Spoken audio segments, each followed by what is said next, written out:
Hello friends, you're welcome to R K Rozgar study. अगर आप video जुड़े हैं तो आपसे रिक्वेस्ट है कि आप जाकर चैनल के प्लेलिस्ट में इस वीडियो को जरूर देखें, जिसमें प्रेजेंट टाइम में 2K प्लस व्यू है। तो देखिए, हम इस टेक्नीशियन के कटऑफ के बारे में बता दिए और थंबनेल देखकर आप जान ही चुके होंगे कि इसमें हम पार्ट 2 आपको बताएंगे कि हम अपने अपने आंसर की क्या दिखाएंगे 51 से 100 तक। इससे पहले हम पार्ट ए दे चुके हैं चैनल पर, तो आप जाकर इन वीडियो को जरूर देखें, जिससे आपको बहुत ही हेल्प मिलेगा और आप कटऑफ की एक सटीक अनुमान लगा पाइएगा।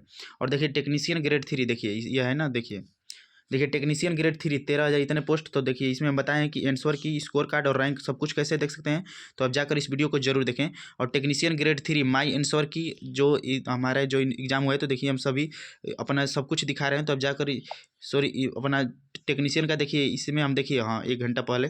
तो देखिए, ये स्क्रीनशॉट मारे हैं उस समय जब अपलोड किए थे, तो उस समय व्यू को मत देखिए। अभी व्यू इसमें प्रेजेंट टाइम में 500 से अधिक व्यू है। तो इसको जाकर आप अभी इस वीडियो में पार्ट 2 को कवर करेंगे। इससे पहले देखिए 59 मिनट का वीडियो है, जिसमें हम 1 से 50 तक के प्रश्नों को सॉल्व करके बताए हैं कि फिर भी एनटीपीसी में हमारे देखिए जो एलपी सीबीटी 2 की एग्जाम्स के लिए और एनटीपीसी एग्जाम्स के लिए, आरपीएफ की एग्जाम्स के लिए और ग्रुप डी के एग्जाम्स के लिए बहुत ही हेल्पफुल होगा, कि जिससे आपको टीसीएस के पैटर्न को आपको पता चल पाएगा।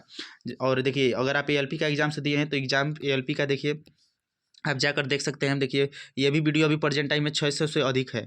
ये भी वीडियो का जो व्यू है वो 600 प्लस 700 प्लस है। तो इस भी वीडियो को आप जाकर देख सकते हैं। 21 मिनट की वीडियो, इसमें हम कटऑफ भी चर्चा किए हैं, कितने नॉमिनेशन में नंबर बढ़ेंगे, क्या कुछ सब कुछ, कितने स्टूडेंट पास हुए, क्या कुछ कितने पास होंगे और स्कोर कार्ड कैसे देखें। तो हम टाइम वेस्ट नहीं करना चाहते हैं इस वीडियो में इसका डिस्कशन करके, तो आप जाकर जरूर देखें। अब हम फाइनली आ जाते हैं। देखिए, आप हमारा देख सकते हैं स्कोर। देखिए, स्कोर हमारा देख सकते हैं कितना है। और देखिए, हम अपने all RRB zone technician grade 3 answer के आने के बाद आपके कितना स्कोर है, तो देखिए सब कुछ इस डाटा के आधार पर हम देखिए कट ऑफ का वीडियो भी बनाए, तो जाकर उसे जरूर देखें प्लेलिस्ट में जाकर। अब आइए, हम टाइम वेस्ट न करते हुए अपना क्लास स्टार्ट करते हैं। यह वीडियो है, थंबनेल देखकर आप जान ही चुके हैं कि यह पार्ट 2 वीडियो है। इसमें हम 51 से 100 तक के सोल्यूशन देखेंगे। और देखिए, इससे पहले हम जो पार्ट ए अपलोड किए थे उसमें हम 40 नंबर का सोल्यूशन नहीं बताए थे, तो एक कमेंट आया था कि इसका भी सोल्यूशन बताइए, ये आरआरबी के हर एग्जाम से पूछे जा रहे हैं। तो देखिए, इसको ये सब आप कुछ मत पढ़िए, आप डायरेक्ट नज़र आप दौड़ाइएगा इस पर। तो देखिए, हम नज़र इस पर दौड़ाएंगे तो क्या किया है कि 153 से 17 से संबंधित किया है। तो 17 से जब 153 संबंधित किया है, यानी कि देखिए अगर 17 में आप 9 का मल्टीप्लाई करेंगे तो 17 नवा कितना होता है 153। और 24, अगर 24 में हम 9 का गुणा करेंगे तो 24 नवा होता है 216। यानी कि जो भी ऑप्शन होगा वो क्या किया है कि इसमें 9 से गुणा किया है। तो देखिए, अगर 27 में हम 9 से गुणा करेंगे तो हमारा आ जाएगा 243 ही। अगर 31 में 9 से गुणा करेंगे तो देखिए, अगर हम 31 में 9 से गुणा करेंगे तो 9, अगर 31 में 9 का गुणा करेंगे तो हो जा रहा है 9 और 29 27, यानी कि ये तो हमारा हो नहीं रहा है। फिर देखिए, 35 में अगर 7 से गुणा करेंगे तो ये भी नहीं आएगा।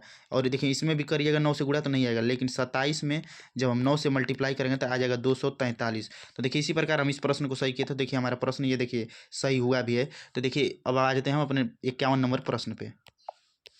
तो देखिए, अब हम आ जाते हैं 51 वाले। इससे पहले हम जो भी 50 ये सभी प्रश्न हैं इनका सोल्यूशन दे दिए हैं, तो अब जाकर पार्ट ए वीडियो जरूर देखें। उस पर प्रेजेंट टाइम में 500 से अधिक व्यू है। और चैनल को छोटा देखने से मत समझिए, क्योंकि देखिए आपको सोल्यूशन ये पता होना चाहिए, क्योंकि एलपीसीबीटी 2 का एग्जाम सोना है, एनटीपीसी का एग्जाम सोना है, ग्रुप डी का एग्जाम सोना है। तो अगर आप जानते रहिए किस प्रकार का टीसीएस पैटर्न पूछ रही है, क्योंकि देखिए टेक्नीशियन में एक ही पेपर हुआ है अभी, तभी भी पेपर का लेवल कैसा है, क्या कुछ मैथ रीजनिंग कैसे पूछे जा रहे हैं। तो इन प्रश्नों को आप जा जरूर देखें। और देखिए, 3 दूनी के हो जाएगा 6, तो ये कितना आ जाएगा, तो आ जाएगा -18 + 2 और +7, यानी कि ये हो जाएगा -18 और +9। तो ये हो जाएगा -18 और +9 करेंगे तो कितना आ जाएगा, तो हो जाएगा 11। ये देखिए, हमारा हो जाएगा 3 दूनी के 6, यानी -18 + 2 और प्लस हो जाएगा 5, यानी कि 5 और 2 7 हो जाएगा। तो -18 और 5 और -18 और 7 ना हो जाएगा, ये 5 2 7 यहाँ से हम ज़्यादा कर दिए हैं। तो 18 और माइनस हो जाएगा 7, तो 18 और -7 हो जाएगा। कभी कभी हड़बड़ी में गलत भी हो जाता है सिंपल भी प्रश्न। तो देखिए, यहाँ से हम सिंपल कर दिए, तो ये -18 और +8, ये हो जाएगा -11। तो -11 इसका सही आंसर होगा। देखिए, हमारा भी प्रश्न यह सही है। तो देखिए, अब आ जाएंगे नेक्स्ट प्रश्न पे, प्रश्न नंबर 51 के बाद हम 52 पे। देखिए, प्रश्न नंबर 52 क्या कहता है, तो प्रश्न नंबर 52 कहता है कि देखिए, प्रश्न नंबर 52 कहता है कि निम्नलिखित में से कौन सा कोलाइड का एक गुण नहीं है। तो बताना है कौन सा एक कोलाइड का जो है वो गुण नहीं है। तो देखिए, कोलाइड एक समांगी मिश्रण है, तो ये कोलाइड का गुण नहीं है। कोलाइड जो होता है ना, कोलाइड एक विषमांगी मिश्रण होता है। कोलाइड को निस्पंदन द्वारा अलग नहीं किया जा सकता है। कोलाइड शांत छोड़े जाने पर कोलाइड के कण नीचे तली में नहीं बैठते हैं। तो ये इसका सही आंसर होगा। और देखिए, ये प्रश्न हमारा इस प्रकार सही हो जाएगा। नेक्स्ट प्रश्न, प्रश्न नंबर 52, क्योंकि देखिए हमारे जाएगा पार्ट 1 के कमेंट में ना, तो उसमें 3 से 4 कमेंट अभी तक आ चुके हैं कि भाई इसका पार्ट 2 भी जल्द अपलोड कीजिए। तो इसीलिए देखिए, हम अभी पार्ट 2 बना रहे हैं और इस आपको अपलोड कर देंगे। तो पार्ट 2 आप यहाँ से आराम से देख लीजिएगा। तो हम आ जाएंगे, अब आ जाएंगे 53 नंबर प्रश्न पे। तो देखिए 53 क्या कहता है, अंग्रेजी वर्णमाला क्रम में PML एक निश्चित कोर्स उसी प्रकार इतना लिखा जाता है, तो समान तर्क करते हुए इतना को किस प्रकार वैकल्पिक किया जाएगा, यानी कह रहा है कि इसको कैसे लिखा जाएगा। तो सिंपली कुछ नहीं करना है। देखिए ऐसे प्रश्न में क्या करिएगा कि हम तुरंत नजर दें, तो देखिए फर्स्ट लेटर पे देख रहे हैं, तो फर्स्ट लेटर क्या है, यम। यम से क्या हो रहा है, आर। यम हमारा होता है 13 पे और आर होता है 18 पे। तो ये क्या हो रहा है, +5 हो रहा है, +5 हो रहा है। क्या हो रहा है, तो हो रहा है +5। देखिए जैसे कि हम आपको लिख के दिखा दे रहे हैं, अगर हम मान लीजिए लिख ले रहे हैं, तो देखिए जैसे कि दिया है ना कि यम, तो यम हो जाएगा YMPLO। इसको क्या किया है, तो इसको किया है RUQ 7। तो देखिए ये क्या है, ये 13 पे होता है, ये 18 पे होता है, तो +5 हो गया। और लास्ट में देख रहे हैं, तो लास्ट में भी 15 पे होता है, +5 कर दिया 20 पे होता है। तो +5 शुरू में और लास्ट में +5 हमको दिख रहा है, बीच वाले में हम ज़्यादा नहीं देखेंगे। तो अब देखिए ऐसे प्रश्नों को सॉल्व करने के, तो ऊपर हमारा क्या है, तो हमारा FIEH।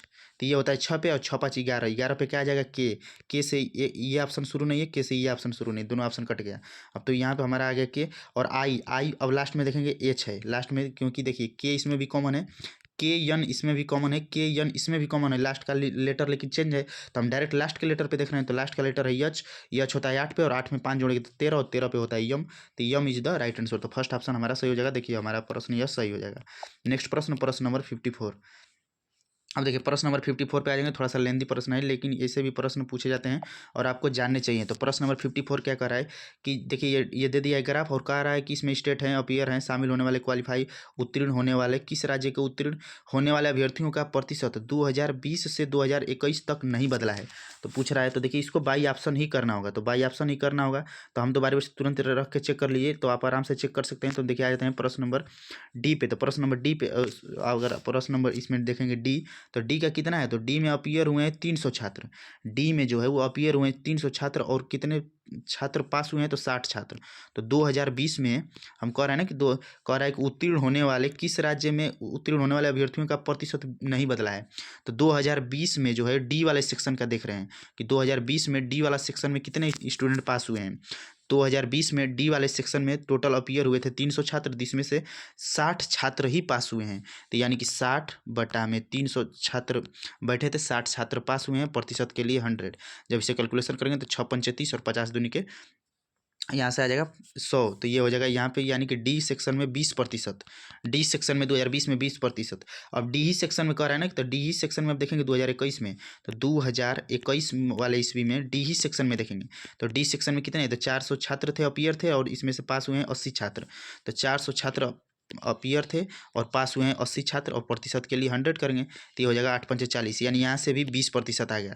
तो देखिए प्रश्नानुसार अब आप पढ़िएगा, तो प्रश्न हमारा कहा है, प्रश्न कहा है कि किस वर्ष में अपीयर होने वाले, क्वालिफाइड यानी उत्तीर्ण होने वाले, किस राज्य के उत्तीर्ण होने वाले अभ्यर्थियों का समय 20 और 21 तक नहीं बदला है। तो देखिए 20 में भी 20% डी वाला जो सेक्शन है, ABCD जो स्टेट का जो स्टेट नंबर डी है, तो डी के स्टेट का 2020 में भी 20% छात्र पास हुए थे, और 2021 में भी 20% ही है। तो देखिए दोनों का रेशियो नहीं बदला है, बराबर है। तो ये हमारा देखिए बोर्ड ने माना है तीसरा, और हमारा भी चूज ऑप्शन है तीसरा, तो यह प्रश्न हमारा सही हो जाएगा। नेक्स्ट प्रश्न पे आ जाएंगे, प्रश्न नंबर 55 पे। अब देखिए प्रश्न नंबर 55, जैसा कि जानते हैं कि प्रश्न नंबर 55 ये करंट अफेयर का प्रश्न है। भारतीय अंतरिक्ष अनुसंधान संगठन इसरो जिसे कहा जाता है की टीम ने 2024 में विज्ञान टीम पुरस्कार जीता है। तो की टीम ने, तो ये कौन से किसके लिए, तो चंद्रयान 3 टीम ने, चंद्रयान 3 टीम ने 2020 में, कि जैसा कि जानते हैं कि अपने लैंडर सक्सेसफुली हमारा जो है वो चांद पे लैंड कर गया, तो इसीलिए तो देखिए इसका बोर्ड ने माना है। पहला ये सिंपल प्रश्न था करंट अफेयर का, तो इसे आप भी सही किए होंगे, हमको पूरा उम्मीद है। अब आ जाते हैं नेक्स्ट प्रश्न पे, प्रश्न नंबर 56 पे आते हैं। देखिए प्रश्न नंबर 56, देखिए प्रश्न नंबर 56 वेरी वेरी इंपॉर्टेंट प्रश्न। और देखिए ये प्रश्न जो है ना SSC, ये RRB का जो फेवरेट ये जो है पैटर्न है एग्जाम, ये रीजनिंग का। ये प्रश्न बहुत से स्टूडेंट प्रैक्टिस नहीं किया रहते हैं, नहीं देखें तो बहुत इसमें फंस जाते हैं। लेकिन आपको देखिए इसको कुछ मत पढ़िए, इसको हम डायरेक्ट पढ़िए में, जैसे देख लीजिए 13 तुरे, इसे छोड़िए, अब डायरेक्ट इस पर तर्क लगाइए। तो देखिए तर्क अगर आप लगाइएगा तो सिंपली इसका भी तर्क है। देखिए जिस प्रकार उस प्रश्न में था, 4 3 12 12 चौक 48, 7 के 21 21 चौक 84। देखिए कहा है ना कि 4 का संबंध, 4 में अगर 3 का गुणा करेंगे तो आ जाएगा 12, और 12 में 4 का गुणा करेंगे तो आ जाएगा 48। तो देखिए फर्स्ट वाला। सेकंड वाला ऑप्शन में अगर 7 में 3 का गुणा करेंगे तो आ जाएगा 21, और 21 में 4 का गुणा करेंगे तो आ जाएगा 84। तो इसी प्रकार बताना कि कौन सा ऑप्शन है जिसमें तो देखिए 15 में 3 का गुणा करेंगे तो 15 तिया 45 और फिर 45 में 4 का जब गुणा करेंगे तो 5 के 20 और 4 के 16 2 18 हो जा रहा है। तो ये ऑप्शन हमारा नहीं होगा, तो ये ऑप्शन एलिमिनेट हो गया, फर्स्ट वाला ऑप्शन कट जाएगा।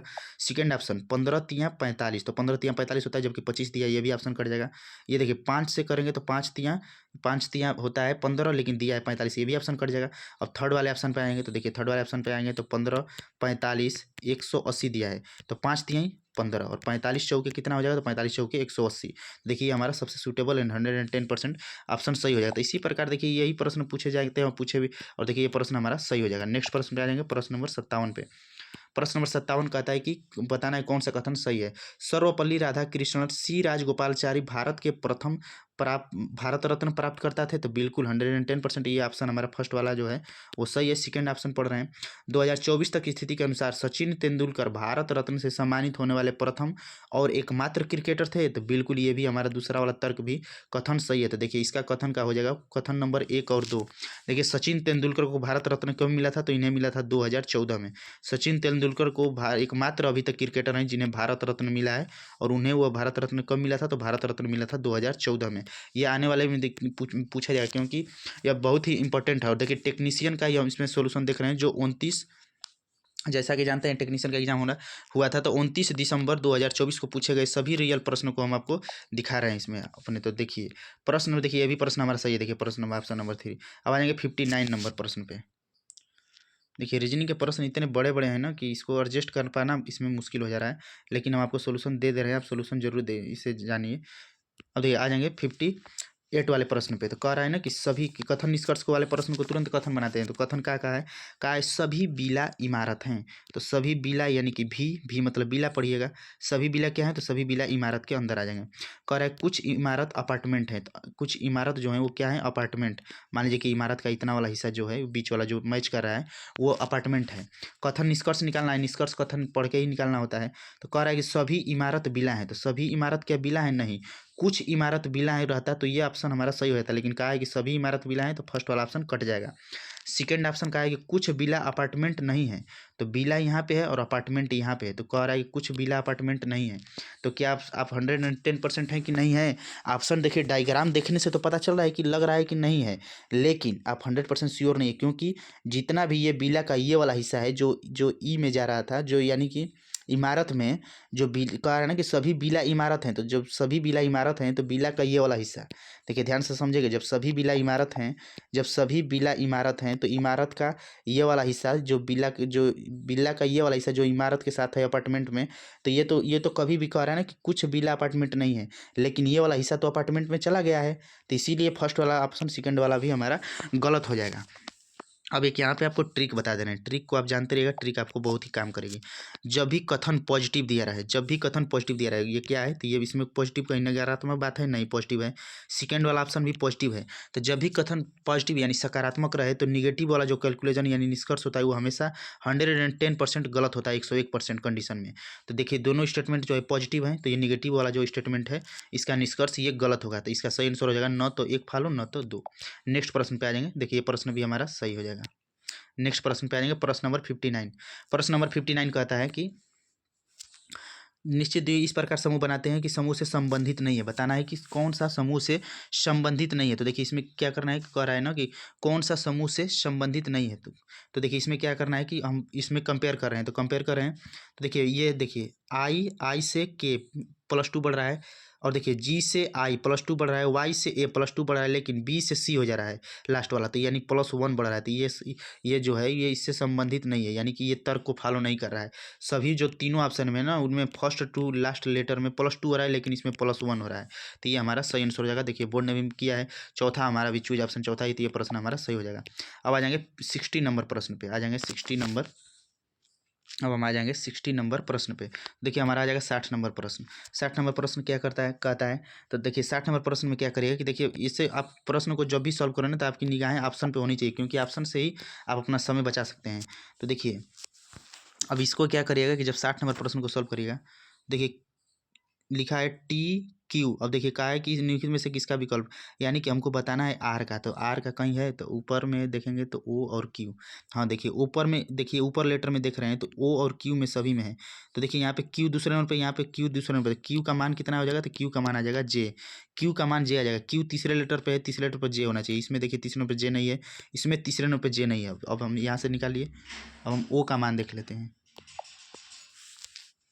तो ओ का ओ यहाँ पे है और देखिए ओ इसमें भी है, तो ओ का क्या निकल के आएगा, तो ओ का लास्ट में है यच, यानी कि ओ बराबर यच हो जाएगा। और क्यू का मान निकल के आया, क्यू का मान आ गया जे, यानी कि तो देखिए सेकंड में है ओ, यानी कि सेकंड में जे यच होना चाहिए। तो सेकंड में ऑप्शन में सभी में यच है, इन दोनों में नहीं, इन दोनों ऑप्शन के लिए इन्वर्ट कर देंगे। इसके बाद क्यू के जगह पे होना चाहिए जे, क्यू है थर्ड वाले लेटर पे, और थर्ड वाले लेटर पे जे होना चाहिए। तो देखिए एक ही ऑप्शन में थर्ड वाले लेटर पे जे हो रहा है, तो ये ऑप्शन हमारा कट जाएगा। तो देखिए इस प्रकार यह प्रश्न हमारा सही हो जाएगा। नेक्स्ट प्रश्न पे आ जाएंगे, प्रश्न नंबर 61। देखिए प्रश्न नंबर 61 पे आ जाएंगे, दो संख्याओं के बीच मध्यानुपात। दो संख्याओं के बीच मध्यानुपात उन दोनों संख्याओं के गुणनफल के धनात्मक वर्गमूल के रूप में दिया गया है। यदि 18 और y के बीच का मध्यानुपात 72 है तो y का मान क्या है। तो बताना है, तो मध्यानुपात का फार्मूला होता है, मध्यानुपात का फार्मूला होता है अंडर रूट में a इंटू बी। मध्यानुपात बराबर होता है under root a into B. तो मध्यानुपात दे दिया 72 इक्वल टू हो जाएगा under root a into B करेंगे तो a हो जाएगा 18, और इसमें से वैसा ऑप्शन यहाँ पे रखेंगे जिससे कि ये लेफ्ट हैंड साइड बराबर राइट हैंड साइड हो जाए। तो इसको हम रख देते हैं 288। जब इसे गुणा करेंगे तो ये हो जाएगा 72 बराबर 18 इंटू 288। जब 18 में 288 का गुणा करेंगे तो ये हो जाएगा 5184। इसके बाद जब 5184 जो है वो 72 का वर्ग होता है, तो 72 इक्वल टू हो जाएगा 72। देखिए लेफ्ट हैंड साइड बराबर आ गया राइट हैंड साइड, तो इस प्रकार ये हमारा सही आंसर हो जाएगा। तो देखिए ये हमारा प्रश्न सही हो जाएगा। नेक्स्ट प्रश्न पे आ जाएंगे, प्रश्न नंबर 62। देखिए प्रश्न नंबर 62 पे आ जाएंगे, प्रश्न नंबर 62। नेक्स्ट प्रश्न पे, तो दो असंगत यानी कि स्वरों की संख्या के आधार पर आधारित नहीं है, तो बताना है कि इसमें कौन सा असंगत है। तो देखिए इसमें क्या करना है कि देखिए ई से यफ आ रहा है, फिर देखिए एम ओ पी, फिर देखिए जे के, लेकिन देखिए टी के बाद क्या आता है, तो टी के बाद आता है लास्ट में यू, टी के बाद आता है यू, लेकिन देखिए इसमें क्या हो रहा है कि टी के बाद भी हो जा रहा है, यानी +2 हो रहा है, और इन सभी में फर्स्ट टू लास्ट कर रहे हैं तो +1 हो रहा है। तो देखिए इस प्रकार हमारा थर्ड ऑप्शन हो जाएगा सही, और देखिए हमारा भी यह प्रश्न सही हो जाएगा। तो देखिए यह प्रश्न सही हो जाएगा, तो इसका राइट आंसर हो जाएगा। प्रश्न नंबर 63। देखिए हम थोड़ा सा गांव में रहते हैं, तो यहाँ पे थोड़ा सा क्लास कभी कभी बनाने में प्रॉब्लम क्रिएट हो जाती है, क्योंकि हमको घर से बाहर आकर खेतों में आकर क्लास बनाना होता है, तो कभी कभी थोड़ा बहुत डिस्टर्बेंस हो जाता है, तो उसको आप मैनेज करिएगा। अब आ जाएंगे प्रश्न नंबर 63 पे। तो देखिए प्रश्न नंबर 63 कह रहा है, इसको सिंपली कुछ नहीं करना है, कह रहा है कि ए का अर्थ इतना है, बी का अर्थ इतना है, सी का अर्थ इतना है, तो निम्नलिखित में से किसका परिणाम 99 होगा। तो ऐसे प्रश्नों में ज़्यादातर के ऑप्शन ए ही रहते हैं, फर्स्ट ऑप्शन ही, लेकिन ऐसे प्रश्नों को आप ऑप्शन ही बारी बारी से रख कर ही देखना होगा। तो रखेंगे तो हो जाएगा 28, और डी के जगह पे क्या रखना है, तो डी का अर्थ है माइनस, तो 28 माइनस हो जाएगा 39, और ए का अर्थ क्या है, तो ए का अर्थ है भाग, तो यानी कि भाग हो जाएगा 3, और सी का अर्थ क्या है, तो सी का अर्थ है प्लस, और 12 हो जाएगा। और इसके बाद बी का अर्थ क्या है, तो बी का अर्थ है गुणा, तो गुणा हो जाएगा 7। अब इसको जब करेंगे तो ये हो जाएगा 13 3 39, यानी कि 28 माइनस 13 प्लस 12 7 84। अब देखिए क्या करेंगे 84 और इसको जोड़ देंगे, तो ये हो जाएगा 8 और 4, ये 8 4 12, और ये हो जाएगा 10, और इसमें से 13 घटा देंगे, तो 13 से घटा देंगे तो कितना आ जाएगा, तो 99। तो देखिए कहा है कि जिसका परिणाम 99 होना चाहिए, तो देखिए 99 आ गया, तो इसीलिए इसका प्रश्न हो जाएगा ऑप्शन नंबर ए सही। तो देखिए चूज ऑप्शन भी एक है, तो हमारा ये प्रश्न सही हो जाएगा। और देखिए आरआरबी ऐसे एग्जाम्स में प्रश्न पूछे, क्योंकि ये देखिए प्रश्न थोड़ा सा टाइम टेकिंग वाले हो जा रहे हैं, कैलकुलेशन वाले हो जा रहे हैं, जिससे कि स्टूडेंट इसी में उनका टाइम ज़्यादा लॉस होगा। तो इसे प्रश्नों को ही आप प्रैक्टिस करें। और ऐसे ही प्रश्न एनटीपीसी ग्रुप डी और आरपीएफ कांस्टेबल के एग्जाम्स में पूछे जाने की संभावना बनेगी, एएलपी सीबीटी 2 सहित। जब किसी, देखिए अब हम आ जाएंगे प्रश्न नेक्स्ट प्रश्न पे। देखिए ये ऐसे प्रश्न एएलपी सीबीटी 2 के एग्जाम्स में पूछे जाएंगे, एएलपी सीबीटी 2 के एग्जाम्स में ऐसे ही प्रश्न पूछे जाएंगे। जब किसी अधिक अभिक्रियाशील धातु को कम अभिक्रियाशील धातु वाले लवण के, लेकिन ऐसे सीबीटी 2 में नहीं पूछे जाने की संभावना नहीं है, क्योंकि सीबीटी 2 में सिर्फ फिजिक्स पूछा जाना है, केमिस्ट्री नहीं पूछा जाना है। लेकिन एनटीपीसी और ग्रुप डी में और आरपीएफ कांस्टेबल के एग्जाम्स में ऐसे प्रश्न साइंस के पूछे जा सकते हैं। तो जब किसी अधिक अभिक्रियाशील धातु को कम अभिक्रियाशील धातु वाले लवण के साथ रखा जाता है, तो वह कम अभिक्रियाशील धातु का स्थान ले लेती है। इस अभिक्रिया को क्या कहा जाता है, तो इस अभिक्रिया को विस्थापन अभिक्रिया कहा जाता है। इस अभिक्रिया को क्या कहा जाता है, तो इस अभिक्रिया को विस्थापन अभिक्रिया कहा जाता है। जैसे कि देखिए आपको, जैसे कि हम मान ले रहे हैं, जैसे कि हम लिख दे रहे हैं Zn, तो Zn का जो है परमाणु क्रमांक क्या होता है, तो Zn का परमाणु क्रमांक 30 होता है, यानी कि। और इसके बाद देखिए कह रहा है ना कि कम अभिक्रियाशील वाले का स्थान ले लेती है, तो Zn और क्लोरीन, जो क्लोरीन होता है उसका क्या होता है, तो उसका होता है 17 परमाणु क्रमांक, यानी कि क्लोरीन से जो जिंक है इसका जो है वो क्या होता है, अभिक्रियाशील धातु, अभिक्रियाशील ज़्यादा है क्योंकि इसका परमाणु संख्या ज़्यादा है। अब अगर इसका क्रिया कराएंगे तो ये क्या बनाता है, तो बनाता है ZnCl, बनाता है ZnCl, यानी कि जिंक क्लोराइड बनाता है। तो ये दोनों क्या हो गए, तो दोनों देखिए विस्थापन हो गया एक दूसरे से, तो यही इसका विस्थापन अभिक्रिया सही आंसर होगा। देखिए चूज ऑप्शन भी 3, तो ये प्रश्न हमारा सही हो जाएगा। नेक्स्ट प्रश्न पे आ जाएंगे, प्रश्न नंबर 65 पे आ जाएंगे। देखिए प्रश्न नंबर 65, देखिए वेरी इजी प्रश्न। मंजू अपनी कक्षा में नीचे से 17वें और ऊपर से 8वें स्थान पर है। जैसे कि कोई मंजू है तो ये ऊपर से जो है ना, ऊपर से जब इसका क्रम आता है तो ये ऊपर से हो जाती है 17वें और नीचे से हो जाती है 8वें। तो पूछा है उस कक्षा में कितने विद्यार्थी हैं, उस कक्षा में कितने विद्यार्थी हैं, तो अगर ये यहाँ पे है बीच में तो इससे ऊपर कितने होंगे, तो इसके ऊपर होंगे 16, और ये खुद एक नंबर एक है तो 7वां और 17वां हो जाएगी। और इसके नीचे कितने हैं, तो इसके नीचे है कह रहा है ना कि नीचे से 8वां नंबर पर है, तो नीचे से अगर ये 8वां नंबर पर है तो इसके नीचे 7 लोग होंगे, तो इसको जोड़ दीजिएगा तो 16, एक 17 और 17 और 7 जोड़िएगा तो 24, तो 24 इसका सही आंसर हो जाएगा। या आप इसे भी कर सकते हैं, इसका रूल होता है कि 17 ऊपर वाला स्थान प्लस नीचे वाला स्थान, इसमें से एक घटा देते हैं, तो 17 और 7 हो जाएगा 24, एक 25 और 25 माइनस 1 करिएगा तो 24, तो 24 इज द राइट आंसर। तो देखिए बोर्ड ने भी किया है, चौथा हमारा भी चौथा ऑप्शन है, तो यह प्रश्न हमारा सही हो जाएगा। प्रश्न नंबर 66 पे आ जाएंगे। और देखिए प्रश्न नंबर 66, देखिए ये भी प्रश्न हमारा सही है, लेकिन इससे पहले हम आपको इसे सॉल्व करके दिखा रहे हैं। तो प्रश्न नंबर 66 पे आ जाएंगे। देखिए प्रश्न नंबर 66 क्या कह रहा है, तो प्रश्न ABC अकेले एक काम को 9, 12, 18 दिन में कर सकते हैं। तो जो है A है, एक B हो जाएगा और एक हो जाएगा C। ये एक दिन में कर रहा है 9 काम और B एक दिन में कर रहा है 12 काम और C एक दिन में काम कर रहा है 18। तो टोटल काम निकालेंगे तो इनका एलसीएम लेंगे। टोटल काम तो 9, 12 और 18, तो 9, 12 और 18 का एलसीएम कितना हो जाएगा, तो 9, 12 और 18 का एलसीएम हो जाएगा 72, जो टोटल हमारा काम निकल जाएगा। अब इसके बाद हम निकालेंगे इफिशियंसी, यानी कार्य करने की क्षमता। तो इससे बारी बारी से भाग करेंगे। जो इफिशियंसी होता है तो 9, 8, 72 और 12, 6 के 72 और 18, 4 के 72। तो देखिए यानी कि अब यहाँ से इसका इफिशियंसी निकल आया इन सबों का, तो एफिशिएंसी कितना हो गया, यानी कि A एक दिन में 8 काम करता है, B एक दिन में 6 काम करता है और C एक दिन में 4 काम करता है।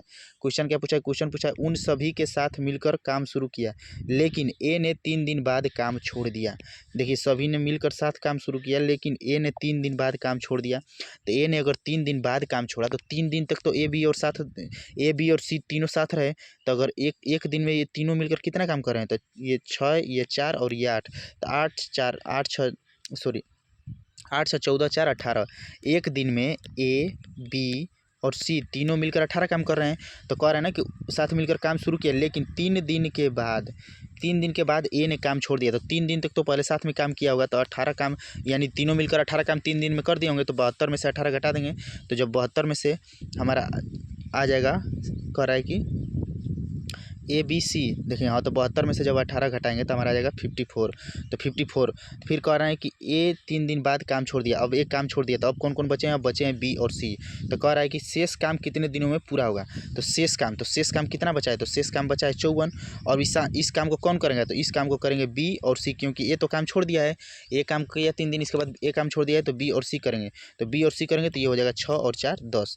जब इसे 10 करेंगे तो ये हो जाएगा 9 और ये हो जाएगा 2 से करेंगे तो 2 से करेंगे तो 27 हो जाएगा, और ये हो जाएगा 2 पंचे 10, 27/5। कुछ यहाँ पे मिस्टेक हो रहा है, अभी हम आपको बता रहे हैं, 1 मिनट। B, C और एक दिन में मिलकर ये 18 काम कर रहे हैं, कह रहे हैं कि साथ मिलकर काम किए और 3 दिन तक किए। तो 3 दिनों तक किएंगे तो 18 × 54 काम न करेंगे, तो 18 × 54 काम करेंगे तो 72 में से 54 काम घटेगा। तो जब 72 में से हमारा 54 काम घट जाएगा, देखिए इसे हम मिटा दे रहे हैं, तो 72 में से थोड़ा सा लिख दे रहे हैं, देखिए आपको समझाने के लिए थोड़ा सा और समझा दे रहे हैं, क्योंकि उसमें थोड़ा सा कैलकुलेशन मिस्टेक हो गया था। तो A, B, C यानी कि 9 दिन में कर रहे हैं, 12 दिन में और 18 दिन में, इनकी एफिशिएंसी आ गई। यानी एक दिन में 8 काम कर रहा है, B एक दिन में 6 काम कर रहा है, C एक दिन में 4 काम कर रहा है। टोटल काम करना है 72। कह रहा है कि उन सभी ने एक साथ मिलकर काम शुरू किया, लेकिन A ने 3 दिन बाद काम छोड़ दिया। तो A 3 दिन बाद छोड़ा है, तो 3 दिन तक तो काम कराया है, तो 3 दिन तक मिलकर काम कराया है। तो एक दिन में A, B, C और मिलकर कितना काम कर रहे हैं, तो एक दिन में 18 काम कर रहे हैं। तो 3 दिन में काम किए होंगे, तो 18 × 3, यानी कि 3 दिनों में इन्होंने 54 काम कर दिया होगा। तो 72 में से 54 काम को घटा देंगे, तो 72 70 में से जो 54 काम घटा देंगे तो जो बचेगा वो हमारा शेष काम आ जाएगा। तो यानी कि 18 बचा, वो शेष काम हो गया। तो कह रहा है कि शेष काम को कौन करेगा, तो शेष काम को कौन करेगा, तो ये तो काम छोड़ दिया 3 दिन कराकर, अब शेष काम को करेंगे बी और सी। तो बी एक दिन में दो 6 काम करता है और सी एक दिन में 4 काम करता है, और काम कितना करना है 18। तो यानी कि इस 18 बटा में 6 4 10, और ये कटेंगे तो हो जाएगा 9 बटा में 5। तो 9 बटा में 5 इज द राइट आंसर। तो देखिए ऑप्शन नंबर 2 बोर्ड ने किया और हमारा भी देखिए ऑप्शन नंबर 2, तो ये प्रश्न हमारा सही हो जाएगा। अब आ जाएंगे प्रश्न नंबर 67 पे आ जाएंगे। अब देखिए हो जाएगा प्रश्न नंबर 67।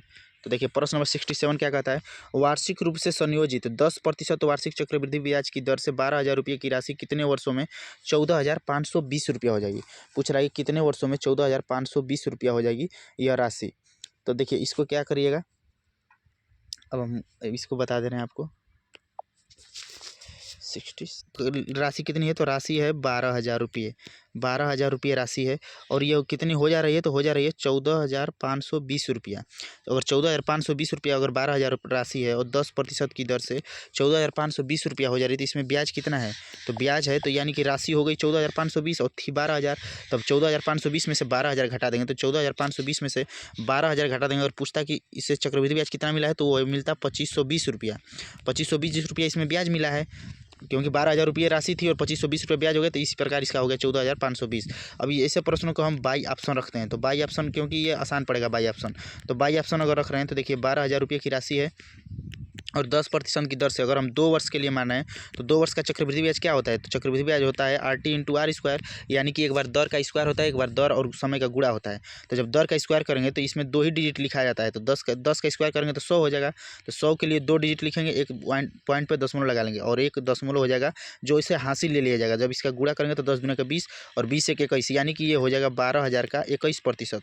तो 12,000 का 21% जो है वो क्या हो जाएगा, तो वो हो जाएगा 2 वर्ष का 10% की दर से 2 वर्ष का चक्रवृद्धि ब्याज। जब इसे गुणा करेंगे तो ये हो जाएगा, ये इसे तो ये हो जाएगा 21, और इसे जब कैलकुलेशन करेंगे तो हमारा आ जाएगा 2,520। देखिए 2,520 रुपया, 2,520 रुपया आ गया चक्रवृद्धि ब्याज। और यहाँ भी देखिए, यहाँ भी आया था 2,520 रुपया, 2,520 रुपया चक्रवृद्धि ब्याज आ गया, यानी कि सूटेबल ऑप्शन सबसे सूटेबल ऑप्शन है ऑप्शन नंबर 3।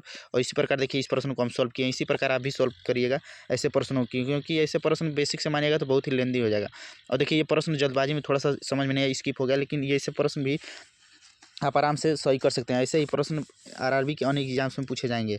400 और 430 के बीच आने वाली अभाज्य संख्याएं कितनी है, कौन कौन सी अभाज्य संख्याएं हैं, यानी कि पूछ रहा है कि ये नहीं पूछा है कौन कौन सी, पूछा है कि कितनी अभाज्य संख्याएं आएंगी। तो 400 से 403 के बीच देखिए 401 हो जाएगी, एक हो जाएगी 409, और एक हो जाएगी 419, और एक हो जाएगी 421। इसके बाद देखिए कोई भी अभाज्य संख्या ऐसी नहीं है। और अभाज्य संख्या का रूल क्या होता है, तो अभाज्य संख्या का रूल होता है कि जिसके केवल 2 गुणनखंड हो, केवल 2 गुणनखंड, यानी एक स्वयं से कटे और एक जो है एक से कटे, एक और स्वयं के अलावा किसी और से नहीं कटना चाहिए, केवल दो से कटना चाहिए, वही अभाज्य संख्या होती है।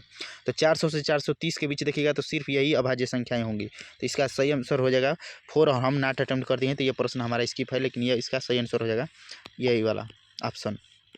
हम आ जाएंगे प्रश्न नंबर 68 पे। देखिए प्रश्न नंबर 68 क्या कहता है, तो प्रश्न नंबर 68 पे आ जाएंगे, दिए गई श्रृंखला के निम्नलिखित विकल्प बताइए। तो देखिए इसको क्या करना है, तो प्रश्न नंबर 69, तो प्रश्न नंबर 69 में कुछ नहीं करना है। देखिए अल्टरनेट पे इसको ले चलिए, अल्टरनेट पे देखिए 194 से अगर हम 199 पे जाएंगे तो कितना बढ़ रहा है, +5, और 199 से यानी 199 से 204 पे जाएंगे तो +5 बढ़ रहा है। अब देखिए ऊपर आएंगे 249 से 244 पे आएंगे तो -5 हो रहा है, और 244 से फिर 244 से -5 कर देंगे, क्योंकि अल्टरनेट सीरीज चल रही है। तो 244 से में से 5 घटेगा तो 239 हो जाएगा, और हमारा भी चूज ऑप्शन 3 है, तो यह प्रश्न हमारा सही हो जाएगा। देखिए ये सभी प्रश्न रियल प्रश्न है आरआरबी टेक्नीशियन ग्रेड 3 के, जिसका एग्जाम हो रहा है। तो 29 तारीख के ये प्रश्न, 29 तारीख के प्रश्नों का ये सोल्यूशन है। तो ये सभी प्रश्न रियल हैं। ये पार्ट 2 वीडियो, इससे पहले एक पार्ट वीडियो अपलोड है प्रेजेंट टाइम में, उसमें 500 व्यू है, तो उसे जाकर जरूर देखें, तभी यह वीडियो आपको ज़्यादा समझ में आएगी। ये कह रहा है कि उपयुक्त श्रृंखला में ऐसे कितने प्रतीक हैं जिनके ठीक पहले एक सम संख्या और ठीक बाद में भी एक विषम संख्या और ठीक पहले भी, यानी कि कह रहा है कि देखिए ऐसे कुछ नहीं कहा जाता है, कहा जाता है ऐसे कितने प्रतीक हैं। तो हम लिख लेते हैं तुरंत, हम जब बनाते हैं तो इसे लिख लेते हैं प्रतीक। कह रहा है इसके ठीक पहले एक विषम संख्या, तो ठीक पहले कौन सी संख्या होनी चाहिए, तो ठीक पहले होनी चाहिए विषम संख्या। और फिर कह रहा है ठीक बाद में भी एक विषम संख्या होनी चाहिए, तो ठीक बाद में भी विषम संख्या, यानी कि जहां भी ऐसे 3 संख्या लिख गए, यानी विषम संख्या, प्रतीक और विषम संख्या जहां भी होगी वही हमारा सही आंसर हो जाएगा। तो अब देखिए इसमें देखिएगा तो कौन कौन सी वैसी संख्या है। तो देखिए अब हम देख रहे हैं तो 5 रेशियो, देखिए ये तो है नहीं, तो यहाँ पे आ जाएंगे। देखिए हाँ एक यहाँ पे 7, देखिए 7 और 3। तो देखिए ये विषम संख्या हो गई। देखिए ये बीच वाला प्रतीक आ गया, फिर लास्ट वाला भी विषम संख्या हो गया। इसके बाद एक कौन सी है, तो एक है, देखिए एक यहाँ पे ये फिर आएंगे तो देखिए फिर ये भी है 3 ओम और 9। तो देखिए ये भी विषम संख्या, ये देखिए प्रतीक, और ये भी विषम संख्या। तो इसमें कितने हैं, तो 2। और देखिए बोर्ड ने भी किया है दूसरा, और हमारा भी चूज ऑप्शन देखिए फोर्थ वाला है, यानी कि 2, और बोर्ड ने भी किया चूज ऑप्शन हमारा भी 2। तो ये प्रश्न हमारा सही हो जाएगा। नेक्स्ट प्रश्न पे आ जाएंगे, प्रश्न नंबर 71। और देखिए प्रश्न नंबर 71 पे आ जाएंगे। तो प्रश्न नंबर 71 क्या कहता है, प्रश्न नंबर 71, किसी पादप की ऊपरीगामी और अधोगामी वृद्धि निम्नलिखित में से किस अनुवर्तन के कारण होती है। तो इसे क्या कहा जाता है, इसे कहा जाता है गुरुत्वानुवर्तन। गुरुत्वानुवर्तन यानी गुरुत्वाकर्षण, इसे इसे इस प्रकार आप याद कर सकते हैं। तो यह साइंस का प्रश्न है। तो देखिए ये भी प्रश्न भी, ये प्रश्न हमारा गलत हो जाएगा। तो एकमात्र यह प्रश्न अभी तक गलत हुआ है, और इससे पहले एक प्रश्न उस पार्ट में गलत था। तो आप सब कुछ देख सकते हैं भाई। ये प्रश्न नंबर 72 पे आ जाएंगे। यदि यदि प्लस और भाग को आपस में बदल दिया जाए, यानी कि प्लस जो प्लस के जगह पे हो जाएगा भाग, और भाग के जगह पे प्लस हो जाएगा, क्योंकि कह रहा है आपस में बदल दिया जाए। और गुणा और माइनस को आपस में, यानी कि जहाँ पे गुणा है वहाँ पे माइनस कर दें, और माइनस पे गुणा। तो निम्नलिखित में से कौन क्या आएगा, तो क्या आएगा, तो यानी करना क्या है, तो करना है 27, और भाग के जगह पर गुणा रखना है। तो 27 भाग है, तो भाग के जगह पर गुणा कर देंगे तो हो जाएगा 14, और गुणा के जगह पर माइनस रखना है तो माइनस हो जाएगा 21। और प्लस को क्या करना है, तो प्लस के बारे में कोई जिक्र नहीं है, तो सॉरी प्लस के जगह प्लस पे भाग कर देना है, तो भाग 3, और माइनस के जगह पर गुणा हो जाएगा, तो ये हो जाएगा गुणा 4। अब देखिए ये हो जाएगा 3 से हो जाएगा 7 बार में कट गया, और इसका गुणा कर देंगे तो हो जाएगा 7 चौक 28। अब ऊपर अब कितना आ गया, तो आ गया 27 गुणे 14 माइनस 28। अब 28 करेंगे तो देखिए ये क्या है, तो ये 27 है। इधर देखिए ये 27 है, और ये क्या हो गया, तो गुणा गुणा भाग को किससे चेंज करना है, सॉरी भाग को प्लस से चेंज करना है, भाग को प्लस होते हैं, यहाँ से प्लस हो जाएगा। तो अब देखिए आ गया 27 प्लस 14 माइनस 28। तो जैसा कि जानते हैं माइनस 28 और 27 यानी कि -1, तो 14 माइनस 1 यानी कि 13 इज द राइट आंसर। तो देखिए बोर्ड ने भी माना है दूसरा, हमारा भी चूज ऑप्शन दूसरा, तो ये प्रश्न हमारा सही हो जाएगा। अब देखिए प्रश्न नंबर 73 73, वेरी वेरी इंपॉर्टेंट प्रश्न। ये देखिए आरआरबी का फेवरेट प्रश्न है, और ऐसे प्रश्न अदर्स एग्जाम्स में भी और एसएससी जीडी में भी पूछे जाते हैं, और इंपॉर्टेंट प्रश्न है। 2 मेज और 3 कुर्सियों का मूल्य इतना है, कुछ मत कीजिए, ऐसे लिख लिए 2 मेज लिख दिए प्लस 3 कुर्सी, इसका मूल्य कितना है, तो इसका मूल्य है 540 रुपया। ठीक, इसके बाद कह रहा है कि जबकि दो मेज और एक कुर्सी लिख दिए, इसका मूल्य है 470 रुपया। देखिए 470 रुपया लिख दिए। अब इसको कुछ मत करिए, तो पूछा है कि 35 कुर्सियों का मूल्य क्या हो, तो 35 कुर्सी का मूल्य पूछा है, 35 कुर्सी का, तो मेज का मूल्य चेंज नहीं होना चाहिए, तो इसको कुछ मत करिए, इसको डायरेक्ट पक्षांतर करिए यहाँ से। तो ये माइनस का सिंबल होता है, इसे पढ़े होंगे। 2m से 2m कट गया, इधर 3k यानी 3 कुर्सी में से 1 कुर्सी घटेगा, तो ये आ जाएगा 2k यानी कि 2 कुर्सी। और देखिए 540 में से 470 घटेगा, तो यहाँ से आ जाएगा 70। और देखिए जब एक कुर्सी का मूल्य निकालेंगे तो एक के बराबर आ जाएगा, यानी कि एक कुर्सी का मूल्य हो गया 35 रुपया। एक कुर्सी का मूल्य हो गया 35 रुपया, तो कहा है कि 35 कुर्सियों का मूल्य क्या होगा, तो एक कुर्सी का मूल्य है 35 रुपया, तो 35 वर्षों का मूल्य क्या हो जाएगा, तो 35, एक कुर्सी का मूल्य 35 रुपया, तो 35 कुर्सी के मूल्य के लिए 35 गुणे 35 करेंगे, तो 35 का वर्ग होता है 1225। 35 का वर्ग होता है। तो ये देखिए बोर्ड ने भी माना है तीसरा, और हमारा भी चूज ऑप्शन है तीसरा, यह प्रश्न हमारा सही हो जाएगा। आपको सोल्यूशन पसंद आ रहा है या नहीं, जरूर बताइएगा कमेंट बॉक्स में कमेंट करके।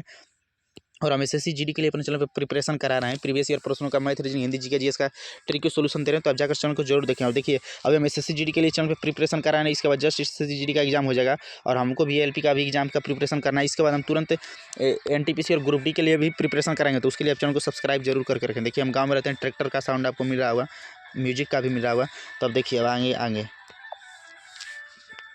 तो देखिए वेरी वेरी इंपॉर्टेंट प्रश्न। तो देखिए ऐसे प्रश्नों को हम जहाँ तक पढ़े हैं कि ऐसे प्रश्न के ज़्यादातर मैक्सिमम एंड 110% एक ही ऑप्शन, एक ही उत्तर होता है। लेकिन जब भी प्रश्न में सभी सिंबल जो है प्लस का रहे ना, तो वैसे में +1 उत्तर होता है। लेकिन अगर अंश या हार में से किसी भी में एक माइनस हो, तो -1 इसका उत्तर होता है। इसको आप रखिएगा, इसमें 90 माइनस ये करके, तो इस पर बहुत टाइम लगेगा। तो देखिए इसमें देख रहे हैं बीच में माइनस का सिंबल है, यानी कि -1 इसका सही आंसर हो जाएगा ट्रिक के हिसाब से। देखिए ये हमारा प्रश्न सही हो जाएगा। नेक्स्ट प्रश्न पे आ जाएंगे, प्रश्न नंबर 75 पे। तो देखिए देखिए प्रश्न को फास्ट इसलिए करा रहे हैं कि हम सोच रहे हैं कि प्रश्न जितना जल्द से जल्द खत्म हो जाए, क्योंकि प्रश्न 1 घंटे का हो जाएगा तो फिर बोरिंग हो जाएगा, आपको देखने में प्रॉब्लम होगी, और ऐप भी हमारा काम नहीं करता, इतना बड़ा ये 1 GB का हो जाता है, तो इसके लिए अब देखिए प्रश्न नंबर 75। अब देखिए कुछ मत करना है, इसको एक एक कंपेयर कीजिए। तो ए प्लस बी का अर्थ क्या है, तो ए प्लस बी का अर्थ है कि ए बी का पिता है। ए जो है ना वो क्या है, तो ए जो है बी का पिता है। पिता मतलब प्लस सिंबल कर दिया, यानी कि मेल कैंडिडेट है। इसके बाद देखिए कह रहा है कि बी माइनस सी, तो बी माइनस वाले में पढ़ेंगे, तो बी माइनस सी का अर्थ है कि बी सी की पत्नी है। बी जो है ना वो सी की पत्नी है, तो पत्नी है तो इसका यह पति हो जाएगा। ठीक, अब आगे पढ़ेंगे तो सी प्लस डी वाले में पढ़ेंगे, तो सी प्लस डी वाला कह रहा है कि सी जो है ना वो डी का पिता है। सी जो है क्या है, तो डी का पिता है, यानी कि प्लस है। फिर देखिए डी इंटू के वाला पढ़ेंगे, तो डी इंटू के वाला का अर्थ है कि डी के का भाई है। डी जो है ना वो के का क्या है, तो भाई है। यहाँ तक हमारा बन गया।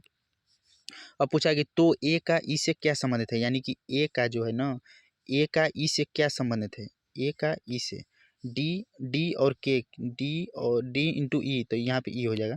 तो कह रहा है कि ए का ई से क्या संबंधित है, यानी कि ए जो है ना वो ई का क्या लगेगा, तो ए जो है वो ई का क्या लगेगा, तो ए ई का क्या लगेगा। तो देखिए ये मान लीजिए कि आप हो गए, तो आपके ये हो गए पिताजी, और पिताजी की ये आपकी पिताजी, और पिताजी यानी ये हो गई आपकी माता, और माता जी के ये हो जाएंगे पिताजी, तो माता जी के पिताजी, तो माँ के पिता इसका सही आंसर रहेगा। इसी प्रकार अब देखिए ये हमारा प्रश्न सही हो जाएगा। नेक्स्ट प्रश्न पे आ जाएंगे, प्रश्न नंबर 75। देखिए वेरी वेरी इंपॉर्टेंट प्रश्न, रेलवे का ये फेवरेट प्रश्न है। तो आपको बता रहे हैं कि अगर आप रेलवे के एग्जाम से देने वाले हैं ग्रुप डी या एनटीपीसी, तो आपको इन प्रश्नों को जरूर सॉल्व करके जाना चाहिए। जो ये सभी रियल प्रश्न है, टेक्नीशियन के 29 तारीख के सभी रियल प्रश्न है। तो देखिए यदि 76 नंबर प्रश्न कर रहा है कि यदि माध्य 30 और यदि माध्यिका 30 और माध्य 25 है, तो माध्य माध्यिका और बहुलक के बीच अनुपातिक संबंध का प्रयोग करते हुए बहुलक का मान ज्ञात कीजिए। देखिए यहाँ से एक फार्मूला आप लिखिएगा, बहुलक बराबर फार्मूला होता है। ये आपको रेलवे के सभी एग्जाम्स में देखिए ऐसे ही प्रश्न पूछे जाते हैं। तो बहुलक का फार्मूला होता है 3 गुणे माध्यिका, 3 गुणे माध्यिका,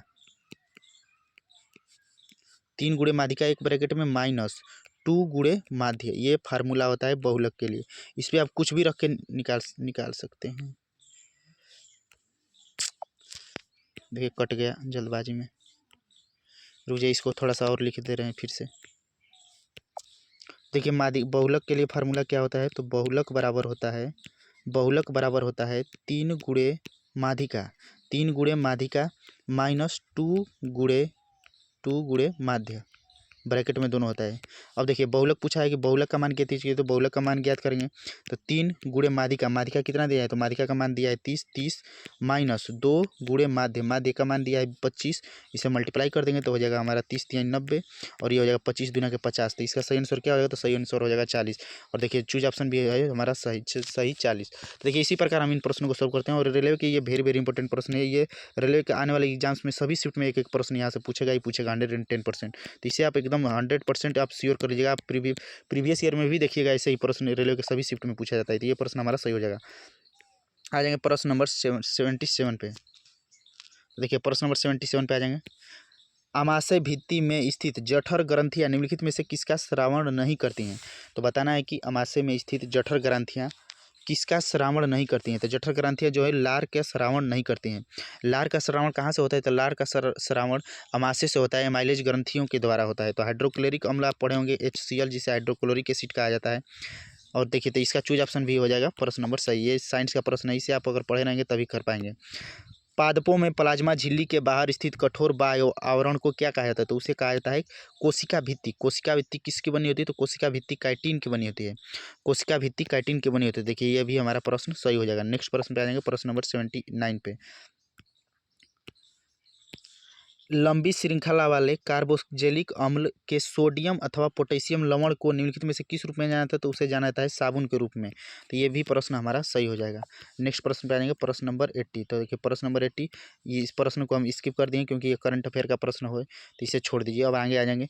कार्बन में कार्बन के ही अन्य अपरूपों के आबंध बनाने की अद्वितीय क्षमता होती है, जिससे बड़े अणुओं का निर्माण होता है। इस गुण को क्या कहा जाता है, तो इस गुण को क्या कहा जाता है, तो इस गुण को श्रृंखलन गुण कहा जाता है।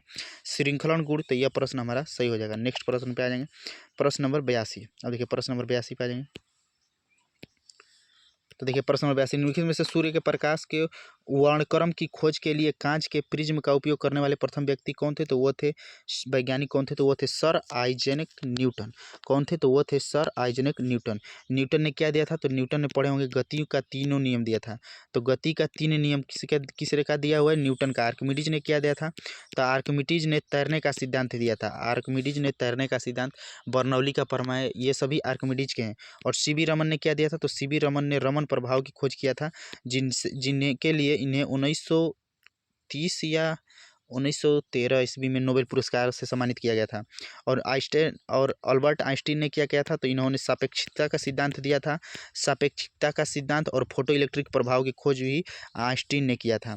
तो देखिए चूज ऑप्शन 1 हमारा भी, ये प्रश्न हमारा सही हो जाएगा। नेक्स्ट प्रश्न पे आ जाएंगे, प्रश्न नंबर 83। तो देखिए मैथ का प्रश्न है। ऐसे ही प्रश्न ALP CBT 2 और रेलवे के अन्य एग्जाम्स में पूछे जाने की संभावना है, तो इसे आप जरूर ज़्यादा से ज़्यादा पढ़ें और प्रैक्टिस करें। और देखिए हम आपको सोल्यूशन दे रहे हैं, तो सोल्यूशन को इससे समझें। एक समबाहु त्रिभुज का क्षेत्रफल 16√3 है, तो त्रिभुज की प्रत्येक भुजा की लंबाई क्या है? तो समबाहु त्रिभुज, देखिए ऐसे प्रश्न SSC GD में भी पूछे जाएंगे। तो समबाहु त्रिभुज का क्षेत्रफल क्या होता है? तो समबाहु त्रिभुज का अगर क्षेत्रफल का आपको फार्मूला पता है तो आप इन प्रश्नों को आराम से कर सकते हैं। तो समबाहु त्रिभुज का क्षेत्रफल का फार्मूला होता है √3/4 इंटू एरिया का स्क्वायर।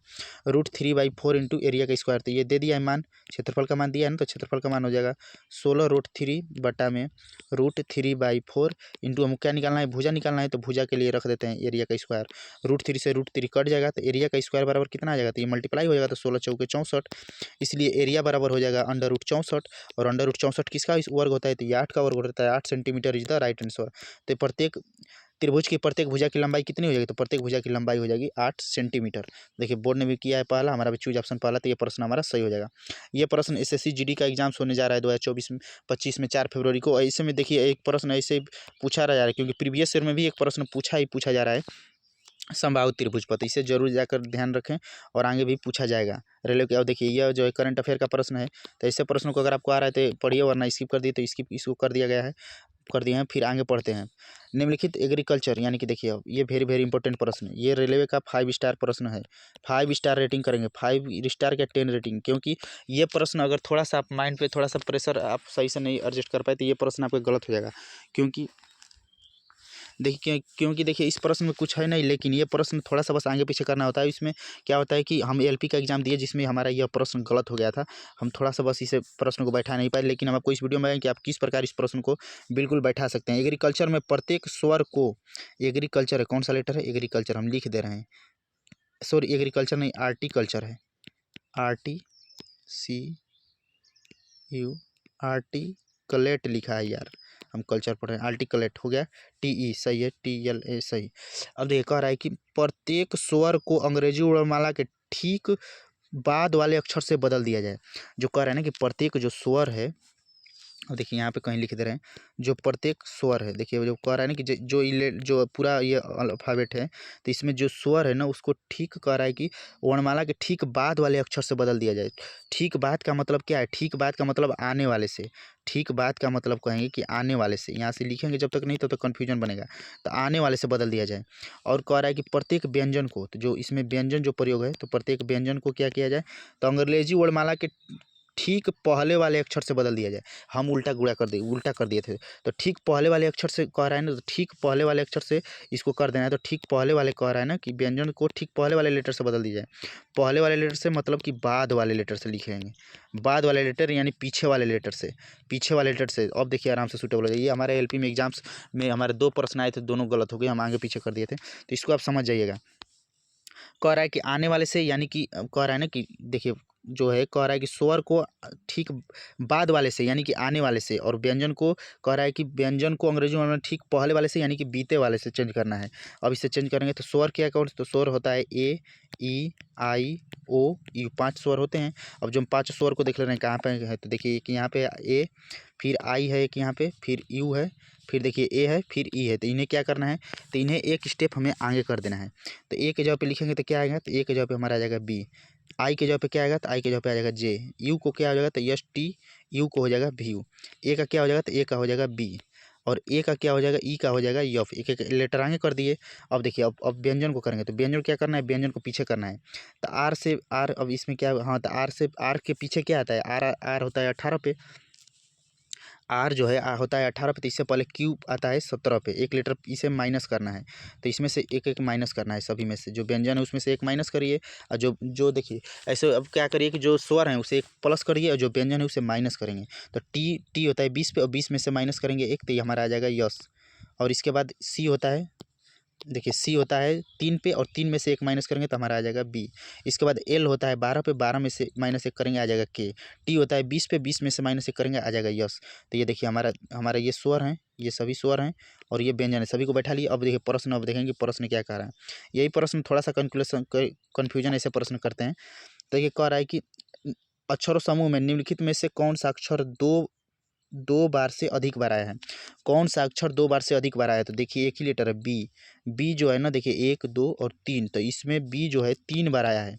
तो 2 से अधिक बार कौन आया है? तो 2 से अधिक बार बी आया है। तो देखिए चूज ऑप्शन 3, तो यह प्रश्न हमारा सही हो जाएगा। देखिए यह प्रश्न हमारा LPCBT 2 में गलत हो गया, तो आपको इन प्रश्नों को जरूर प्रैक्टिस करके जाइए।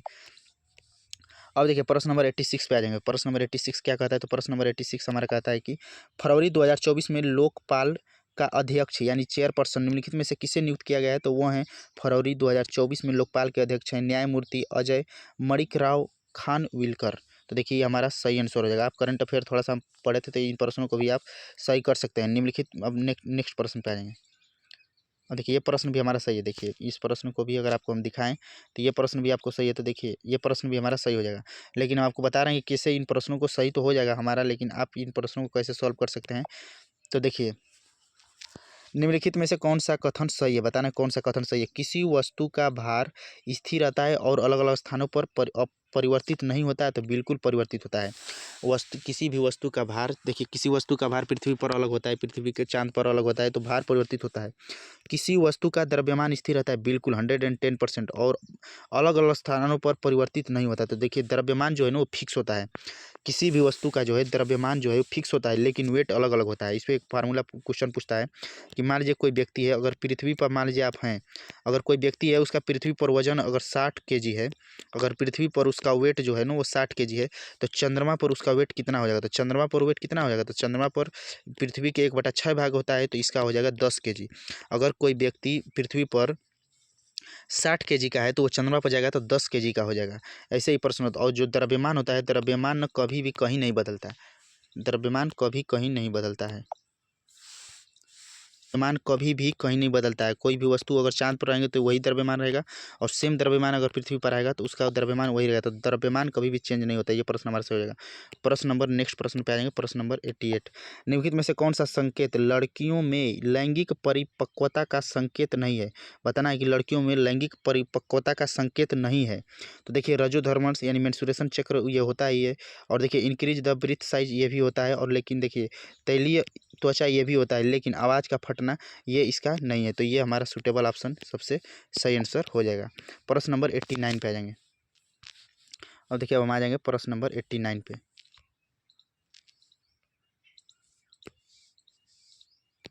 और देखिए प्रश्न नंबर 89 है, एक मशीन के मूल्य में 10% की ह्रास होता है, इसका वर्तमान मूल्य इतना है तो 2 वर्ष पूर्व, यानी कोई मशीन थी कोई मशीन थी स्टार्टिंग में जो भी है, और इसके बाद 2 बार इसमें जो है 10% का हानि हुआ, 2 बार हानि हुआ, और प्रेजेंट टाइम में इसका है 1,62,000। तो 2 वर्ष पूर्व इसका मूल्य कितना था? तो 2 वर्ष पूर्व यानी शुरू का मूल्य निकालना है। तो हम आपको, हमारा जो रूल है हमारा कि जब भी पीछे से आगे की तरफ आएंगे तो रेशियो को उल्टा करेंगे। रेशियो को उल्टा करते हुए आते हैं, तो रेशियो को उल्टा करते हुए आएंगे यानी कि 100 ऊपर हो जाएगा और -10 हो रहा है तो बटा में 90, 100 ऊपर हो जाएगा बटा में -10 हो रहा है तो बटा में 90।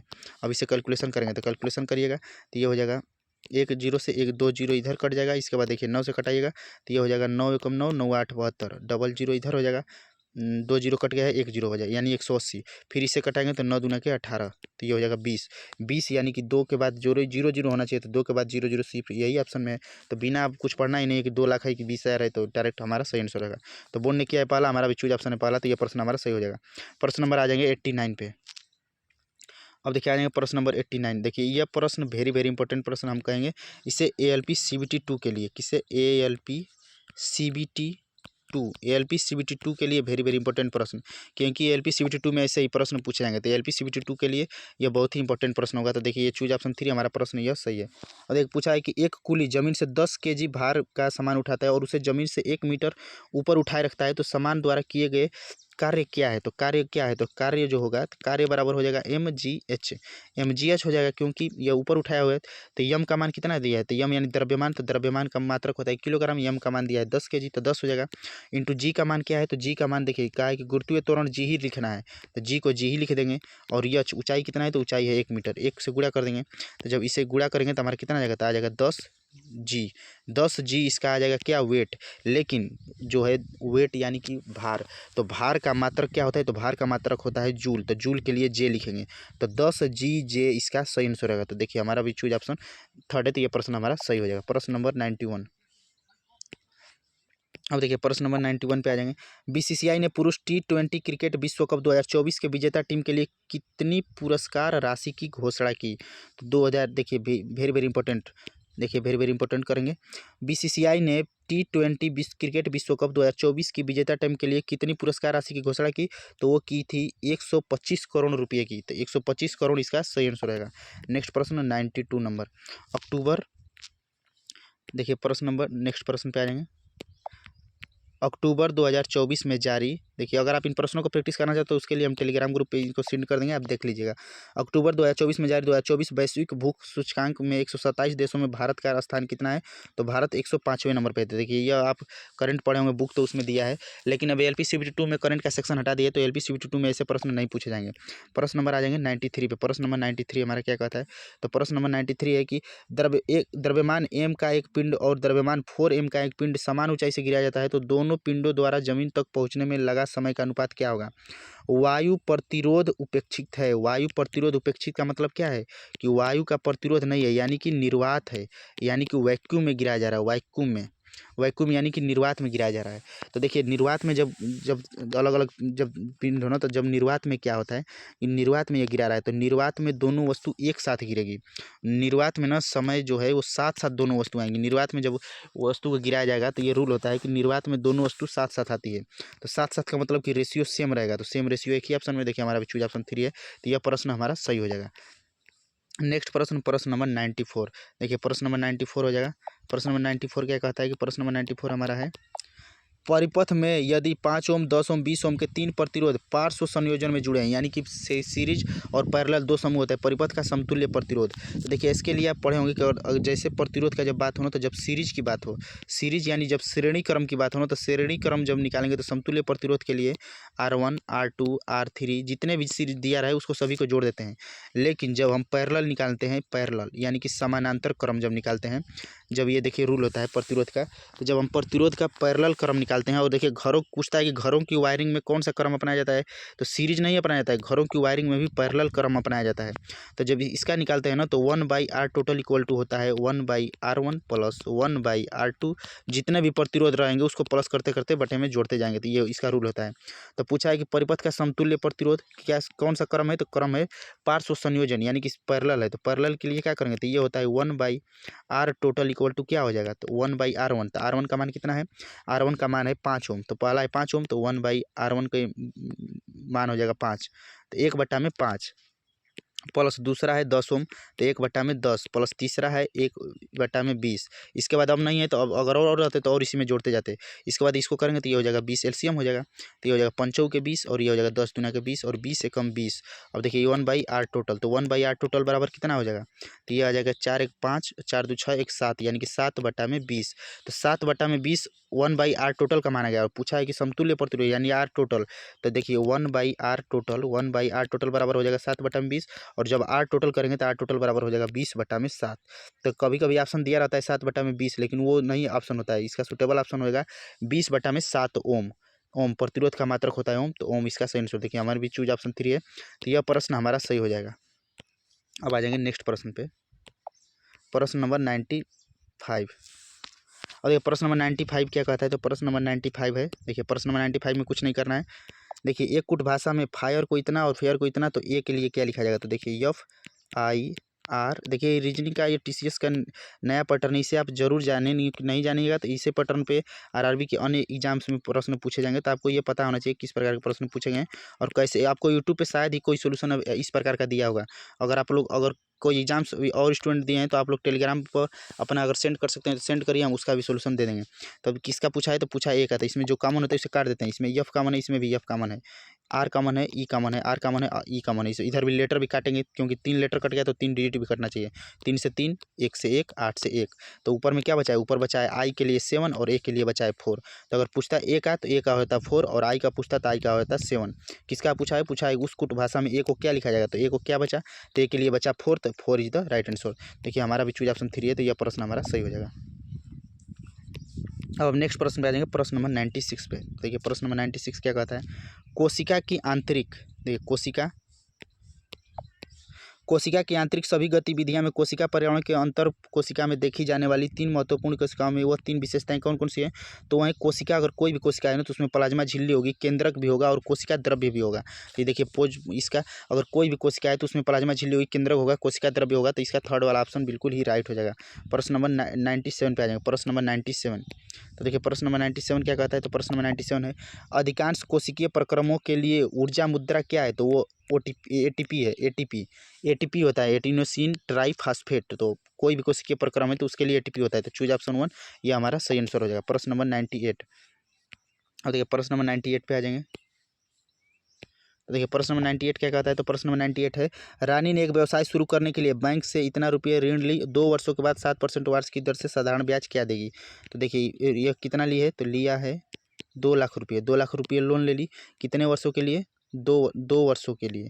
कितने परसेंट की ब्याज पर, तो ले लिया है 7% की ब्याज पर। तो ये कितना देगी, तो ये जब भी ब्याज देगी तो ये ब्याज देगी 7 दूना के 14% ब्याज। साधारण ब्याज बराबर होता है दर गुणे समय, यानी कि 7 दूना के 14%।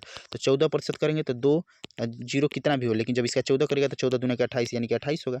तो 28,000 इज द राइट आंसर होता है। इसी प्रकार आप सेकंड में समय बचा सकते हैं और सॉल्व भी कर सकते हैं। प्रश्न नंबर 99 पे आ जाएंगे। अब देखिए सभी ऑयल जो है पेंट है। प्रश्न नंबर 99 कहता है कि सभी जो ऑयल है ना वो क्या है, तो वो सभी ऑयल पेंट है।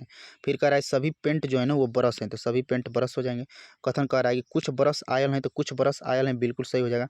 फिर देखिए सेकंड ऑप्शन कह रहा है कोई ब्रश आयल नहीं है। देखिए इसको आपको थोड़ा सा कह रहा है कि कोई भी ब्रश आयल नहीं है, तो क्या इसमें कोई भी ब्रश आयल दिख रहा है, नहीं है, दिख रहा है नहीं। तो देखिए अब एक बात और, जब भी कथन पॉजिटिव दिया रहा है, जब भी कथन पॉजिटिव दिया रहा है तो जो निगेटिव वाला कैलकुलेशन होता है ना, जो निष्कर्ष होता है वो 110% गलत होता है। तो इसका सही आंसर क्या हो जाएगा, केवल first follow is the right answer. प्रश्न नंबर 100 पे आ जाएंगे। तो देखिए प्रश्न नंबर 100 पे आ जाएंगे। 10 के पावर क्या दिया है, 10 के पावर है 150। इसमें भाग करना है किससे, 10 के पावर 146 से। अगर आप घातांक पढ़े होंगे, घातांक का नियम, तो घातांक का नियम होता है कि जब आधार सेम रहे तो पावर आपस में घट जाते हैं। तो जब आधार सेम रहता है तो पावर आपस में घट जाते हैं। आधार दोनों का 10-10 है, सेम है, तो पावर आपस में घट जाएंगे। तो 150 माइनस हो जाएगा 146, यानी कितना आ जाएगा, तो 4। यानी कि जो संख्या आएगी वो आएगी 10 के पावर 4। 10 के पावर 4 का मतलब होता है कि 10 इंटू 10 इंटू 10 इंटू 10। जब 10 का 4 बार गुणा करेंगे तो 1000 इज द राइट आंसर। तो देखिए 1000 इसका सही आंसर लगाते हैं। देखिए इसमें हम पार्ट 2 में, अभी तक पार्ट 2 में 51 से 100 तक प्रश्नों को हम कवर कर लिए।